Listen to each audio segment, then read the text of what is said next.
All right, everybody, well, today we're gonna attack this sway bar end link. As you can see, the boot broke off right there, and I'm hearing some couple of banging and clanking going around, so I'm gonna go ahead and replace that. Got some parts from Moog, 2 of them. We're gonna go ahead and replace this.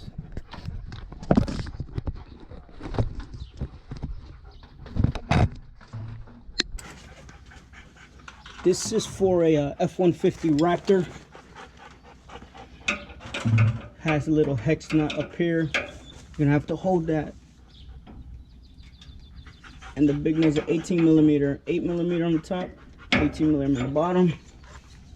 Give that a turn.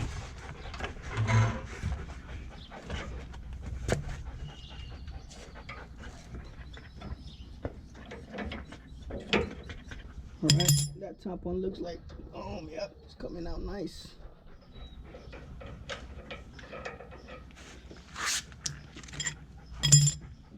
All right, and we got to go with this bottom one, same thing. It's going to be on the reverse side. All right, that may be loose. It is. Boom, just like that. Gonna get this nut off. All loose. Look at that. Just like that. Sway bar end link came off. Here we go. This is it right here.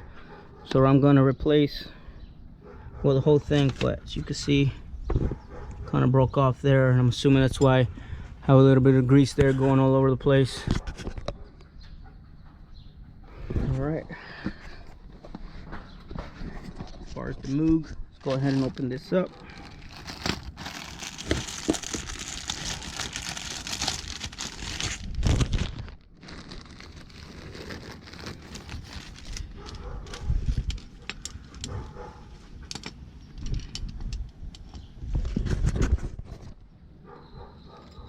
Looks identical. The Moogs does come with a Zerk fittings. You're gonna have to grease these up. All right, it comes with an internal boot here. It doesn't have a dust boot or anything. I wasn't too sure about that, but I called them up. That's what they told me. So let's go ahead and install that one.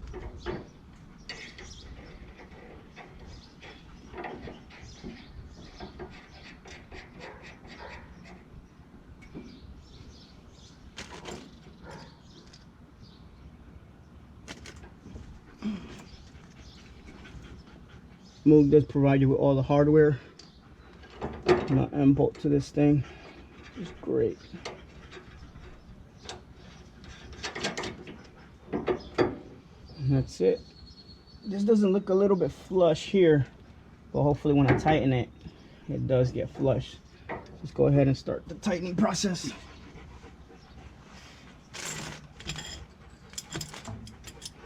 On the bag itself, it says recommended torque. Let me read it. 33 foot-pounds on the bag itself. 33 foot-pounds there. Torque specifications.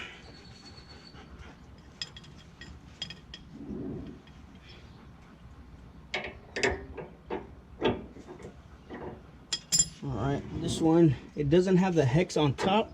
It's got a little fastener nut here. You're gonna have to hold on to the nut, and then the actual tightening nut here and here. So they're both 18 millimeters. I'll go ahead and get another one.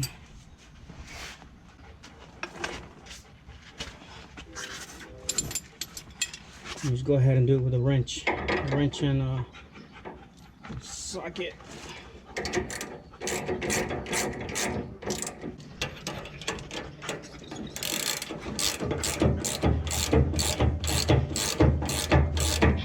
All right, so as I tighten it, yeah, it's moving to an angle. It's getting flush, so that's a good sign there.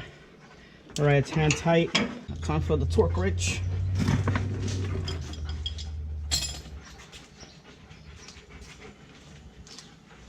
All right, let's go ahead and torque this down. Got my torque wrench there set up. Hold on to this.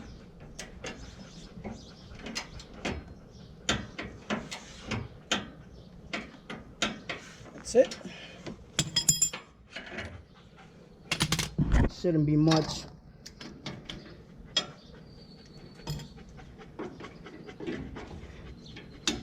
That's it right there. We're good to go on that. All right, well, there it is. Next, I'm gonna go ahead and grease this up. All right, I want to just clear something up.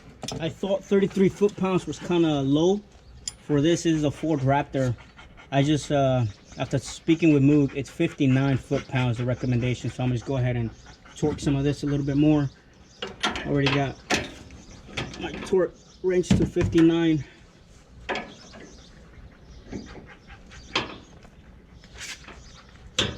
All right, I mean, didn't seem like. Oh, there we go. There we go. Yep, 59. All right, now we go ahead and grease this sucker up.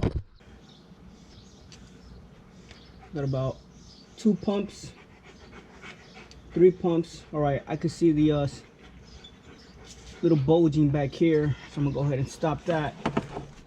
All right, so this is the new sway bar end link by Moog. I went ahead and filled it up with grease, and they recommend until old contaminants come out or old grease come out. But as you can see, mine, I have the Lucas Red Tacky grease, so I'm gonna go ahead and just wipe this. And the boot was getting swelled up there. Same thing as the top. That boot was swelling up, so I stopped as per their recommendation. And that's it. So again, hopefully this resolves the problem of that banging that I heard. Hopefully it's not my Fox shocks, but that's sturdy, that's good. All right, same thing you do on the other side, exact same process. So all right, hopefully this helped you out in how to change sway bar end link on a Ford F-150 truck or any similar truck with this design here. Mine's the Raptor, but any F-150 that has this end link here. All right, thank you guys.